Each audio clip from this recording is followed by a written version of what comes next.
તો પાટણમાં એલસીબીએ દારૂની હેરાફેરી પકડી પાડી છે। બાલીસાણા પોલીસ સ્ટેશન હદમાંથી આ દારૂ પકડાયો છે। દારૂની હેરાફેરી માટે બુટલેગરોનો પ્લાન નિષ્ફળ થઈ ગયો છે। ટ્રેક્ટર અને થ્રેશર મશીનમાં ગુપ્ત ખાનું બનાવીને દારૂની હેરાફેરી કરવામાં આવતી હતી। એલસીબી પોલીસે ટ્રેક્ટર અને થ્રેશર મશીનના ગુપ્ત ખાનામાંથી દારૂનો આ જથ્થો પકડી પાડ્યો છે। દારૂ મોકલનાર, મંગાવનાર અને ટ્રેક્ટર માલિક સામે ફરિયાદ નોંધી તેમને પકડવાની તજવીજ હાથ ધરાઈ છે। તો આ જુઓ, પાટણથી આ દ્રશ્યો સામે આવ્યા છે, જ્યાં થ્રેશર મશીનમાં રીતે। તો વધુ વિગત સાથે મારી સાથે સંવાદદાતા અશરફ જોડાઈ ગયા છે। અશરફ, પાટણ એલસીબીએ જે દારૂની આ હેરાફેરી ઝડપી પાડી છે, આ નવો કિમિયો જે નિષ્ફળ બનાવ્યો છે, વિગતે જણાવશો?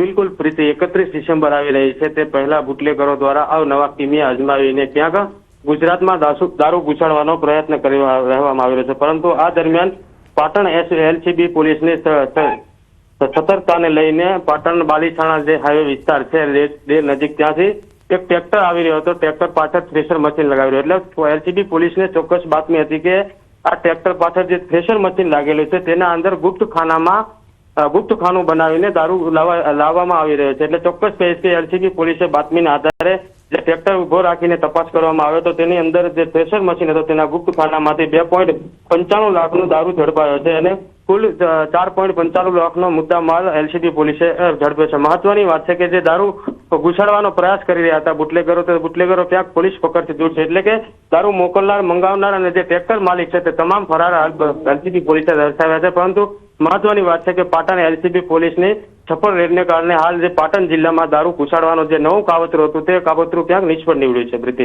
બિલકુલ આભાર માહિતી આપવા બદલ। આગળ વાત કરીએ, મોરબી જિલ્લામાં ડમ્પરનો કહેર। માટેલ રોડ પર ડમ્પરે બાઇક સવારને અડફેટે લીધા। બંને મિત્રોની ઈજાઓ પહોંચી, જેના કારણે તેમને સારવાર હેઠળ ખસેડવામાં આવ્યા। અકસ્માત સર્જ્યા બાદ પરિવારને ધમકાવતો હતો આ ડમ્પર માલિક એ યુવકના ભાઈને કોલર પકડીને ધમકી આપતો હોય તેવો એક વિડીયો વાયરલ થઈ રહ્યો છે।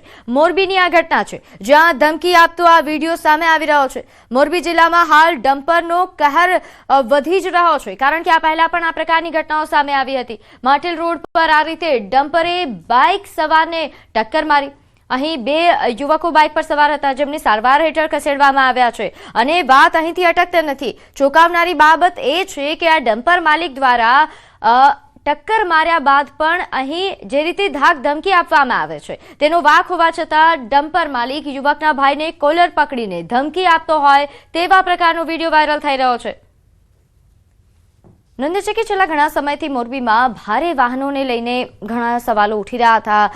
ગત રોજ જે રીતે ભારે વાહનોના બે વિડીયો સામે આવ્યા હતા, જેમાં ઓવરલોડેડ ટ્રકના કારણે સમસ્યાઓ સર્જાઈ હતી, એટલે આવી ઘટનાઓ વધી રહી છે। વધુ વિગત સાથે મારી સાથે સંવાદદાતા રવિ જોડાઈ ગયા છે। રવિ, આ રીતે ડમ્પર માલિક ધાક ધમકી આપી રહ્યો છે, કોઈ ડર નથી? મોરબી જિલ્લામાં બે યુવકો બાઇક લઈને સવાર થઈને જતા હતા, ત્યારે ટ્રક ડ્રાઈવરે તેની સાથે અકસ્માત કર્યો અને ત્યારબાદ એના પરિવારજનો ટ્રક માણસને પૂછવા માટે જાય છે ડ્રાઈવરને, ત્યારે ટ્રકનો માલિક ત્યાં આવીને યુવાનના ભાઈ સાથે ઝપાઝપી કરે છે અને ધમકી આપે છે અને પોલીસ ફરિયાદ ના કરવાની પણ વાત ઉલ્લેખે છે। ત્યારે પોલીસે ડમ્પર ચાલક વિરુદ્ધ ગુનો નોંધી કાર્યવાહી હાથ ધરી છે। જી રવિ, આપ જોડાયેલા રહેજો, આપને વધુ એક દ્રશ્યો બતાવીએ। મોરબીથી જ આ દ્રશ્યો સામે આવ્યા છે, જ્યાં ટ્રક ચાલકો બેફામ થયા છે। નિયમોને નેવે મૂકીને બેફામ ટ્રક દોડાવતા આ ચાલકો જોઈ શકાય છે। ઓવરલોડ અને ઉપરથી બેફામ દોડતી આ ટ્રક કેમેરામાં કેદ થઈ છે। બે અલગ અલગ વિડીયો સામે આવ્યા છે। ટ્રક ચાલકો બેફામ ચલાવી રહ્યા છે ઓવરલોડ ટ્રક। બે જવાબદારીપૂર્વક ડ્રાઇવિંગનો આ વિડીયો વાયરલ થઈ રહ્યો છે, જે ઘણા સવાલો ઉઠાવી રહ્યા છે। રવિ મારી સાથે જોડાયેલા છે। રવિ, મોરબીમાં જે રીતે હાલ આ ટ્રાફિકના નિયમોને કોઈ સિરિયસલી ન લેતું હોય તેવું લાગી રહ્યું છે, કારણ કે એક તરફ ડમ્પર માલિક જે આ રીતે ધાક ધમકી આપે છે એ સ્પષ્ટ બતાવે છે કે તેને પોલીસનો ડર નથી, બીજી તરફ ઓવરલોડેડ ટ્રક પણ યમરાજ બનીને ફરી રહી છે। મોરબીનું આરટીઓ અને ટ્રાફિક પોલીસ રામ ભરોસે ચાલી રહી હોય તેવી સ્થિતિ અત્યારે મોરબીની અંદર છે। મોરબીની અંદર અત્યારે ટ્રક ચાલકો બેફામ રીતે વાહનો ચલાવી રહ્યા છે, ટ્રક ઓવરલોડ જોવા મળી રહ્યા છે। ત્યારે છેલ્લા હમણાં 30 દિવસની અંદર 19 થી વધુ અકસ્માતોમાં મોત થયા છે। ચોંકાવનારો આંકડો સામે આવે છે। ત્યારે ફરી એક વખત આજે ટ્રક ચાલકે અકસ્માત સર્જી બે યુવાનોને ઘાયલ કર્યા હતા અને તે દરમિયાન ટ્રક ચાલકના માલિકે તેના પરિવાર સાથે પણ દાદાગીરી કરી હતી। ત્યારે આરટીઓ અને ટ્રાફિક પોલીસની કામગીરી સામે શંકા પેદાઓ થઈ રહી છે। બિલકુલ આભાર માહિતી આપવા બદલ. તો હાલ જોઈતી સંવાદદાતાએ જણાવ્યું કે અહીં ટ્રાફિક પોલીસની કામગીરી પર ઘણા સવાલો ઉઠી રહ્યા છે.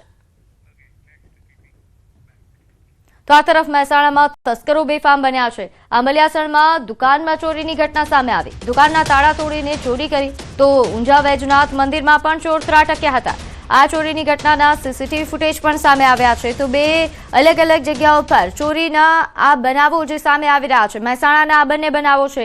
એક આંબલિયાસણના આ બનાવ જુઓ જ્યાં દુકાનમાં તસ્કરો ત્રાટકે છે અને ચોરી કરીને ફરાર થાય છે. બીજી તરફ મંદિરમાં ચોરીની ઘટના. ઊંઝાના વૈજનાથ મહાદેવ મંદિર, ભવ્ય મંદિર કે જ્યાં ચોરીની આ ઘટના બની, જે સીસીટીવી કેમેરામાં કેદ થઈ હતી. ત્યારે હાલ મહેસાણામાં આ તસ્કરો બેફામ બન્યા હોય તેવું લાગી રહ્યું છે. આ તસ્કરો પર તવાઈ બોલાવવામાં આવે, તેમની ધરપકડ કરવામાં આવે તેવી હાલ લોક માંગ ઉઠવા પામી છે. મહેસાણામાં અવારનવાર ચોરીના બનાવો સામે આવતા હોય છે. ત્યારે ફરી એકવાર શિયાળો આવતા આ તસ્કરો ફરી એકવાર બેફામ બન્યા છે, સક્રિય થયા છે તેવું લાગી રહ્યું છે. તો સુરતમાં પણ બંધ ઘરમાં ચોરીની ઘટના બની. માંગરોળના તરસાડી નગરમાં તસ્કરો ત્રાટક્યા. રાધે પાર્ક સોસાયટીમાં તસ્કરોએ ચોરીનો પ્રયાસ કર્યો.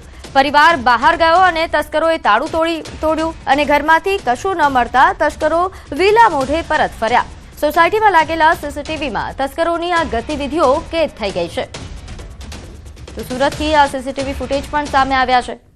તો બંધ ઘરમાં ચોરીની ઘટના સામે આવી. આ સીસીટીવી ફૂટેજમાં જોઈ શકાય છે કે આ તસ્કરો આવે છે અને અહીં ઘરનું તાળું તોડીને તસ્કરો ફરાર થઈ રહ્યા છે. અહીં ચોંકાવનારી બાબત એ છે કે તસ્કરો તાળું તોડ્યા અને ઘરમાં ઘૂસ્યા, પરંતુ એમને કશું ન મળતા વિલા મોઢે પરત ફરવું પડ્યું. જોકે આ વિડીયો સામે આવ્યા બાદ અહીંના સ્થાનિકોમાં પણ ભય છે, કારણ કે ફરી એકવાર આવી ઘટના ન બને તેના માટે અહીં પેટ્રોલિંગ વધારવા માટે પણ સ્થાનિકો માંગ કરી રહ્યા છે. તો તસ્કરોની આ ગતિવિધિઓ જે સીસીટીવી કેમેરામાં કેદ થઈ છે, જે વાયરલ પણ થઈ રહી છે. સુરતની આ ઘટના છે જ્યાં બંધ ઘરમાં ચોરીની ઘટના બની. માંગરોળના તરસાડી નગરમાં તસ્કરો ત્રાટક્યા હતા અને બંધ ઘરમાં ચોરીનો પ્રયાસ કર્યો, પરંતુ ઘરમાં કશું ન મળતા તેમને વિલા મોઢે પરત ફરવું પડ્યું. તો અંકલેશ્વરના પારસીવાડ વિસ્તારમાં રહેતા એક પ્રતિષ્ઠિત પરિવારના બંધ મકાનમાં ચોરી થઈ. ઘરમાંથી 19.80 લાખની ચોરી કરવામાં આવી. પોલીસે ગણતરીના કલાકોમાં ચોરીનો ભેદ ઉકેલી કાઢ્યો. ચોરી કરનાર કોઈ બીજું નહીં પરંતુ તેમનો જ પુત્ર નીકળ્યો. 18 વર્ષીય પુત્રએ તેના મિત્રો સાથે મળીને ચોરીની ઘટનાને અંજામ આપ્યો. લગ્ન પ્રસંગમાં ગયેલા પરિવારના બંધ મકાનમાં ઇન્ટરલોકની ડુપ્લિકેટ અથવા માસ્ટર ચાવી વડે પ્રવેશ કર્યો અને આશરે 14 તોલા સોનાના દાગીના અને તિજોરીમાંથી 3 લાખ રોકડ મળીને કુલ 19,80,000ની મત્તાની ચોરી કરી હતી. આ જે ફરજાન મજૂન છે, આ જે અરજદાર છે, આના પોતાનો બેટો છે અને આ આપણા મિત્ર મોહમ્મદ અનસ સાથે મળીને આના કોલેજના ખર્ચા અને બીજી જરૂરિયાત માટે આના ઘરમાં આ ચોરીનો કાવતરો રચ્યો. તો વડોદરામાં ભાજપના પૂર્વ કોર્પોરેટર ભાજપ પર જ ભડક્યા. પૂર્વ કોર્પોરેટર સાવત્રીબેન શર્મા ભડક્યા છે. ભાજપના નેતા સરસ્વતીબેન દેસાઈને ખખડાવી નાખ્યા. મત લેવાના હોય ત્યારે જ આવો છું તેમ કહ્યું. કોંગ્રેસના ભતુભાઈ સિવાય કોઈ જોવા પણ નથી આવતું.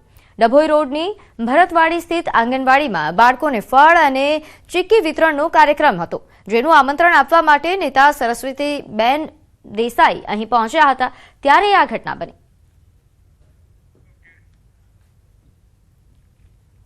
આજે માજી કાઉન્સિલર થઈને બી અમારે ફરિયાદો કરવી પડે છે. આ રોડ જોવો તમે, ગાજરાવાડી થી લઈને સોમાતલા થી લઈને કશું કામ થયું નહીં. ભતુભાઈ સિવાય કોઈ કરતું નહીં કામ. આગળ વાત કરીએ શિયાળાની ઋતુમાં સ્વાસ્થ્યવર્ધક સુરેન્દ્રનગરના કાળા તલનું કચરિયું એ ખૂબ જ લોકપ્રિય બન્યું છે.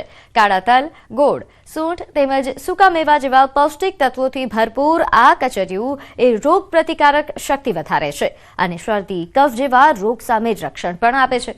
આ વર્ષે ભાવમાં વધારો હોવા છતાં તેની ગુણવત્તા અને સ્વાદના કારણે ગુજરાતના અન્ય શહેરો ઉપરાંત મુંબઈ, દિલ્હી, બેંગ્લોર અને વિદેશોમાં વસતા ગુજરાતીઓમાં પણ તેની ભારે માંગ છે.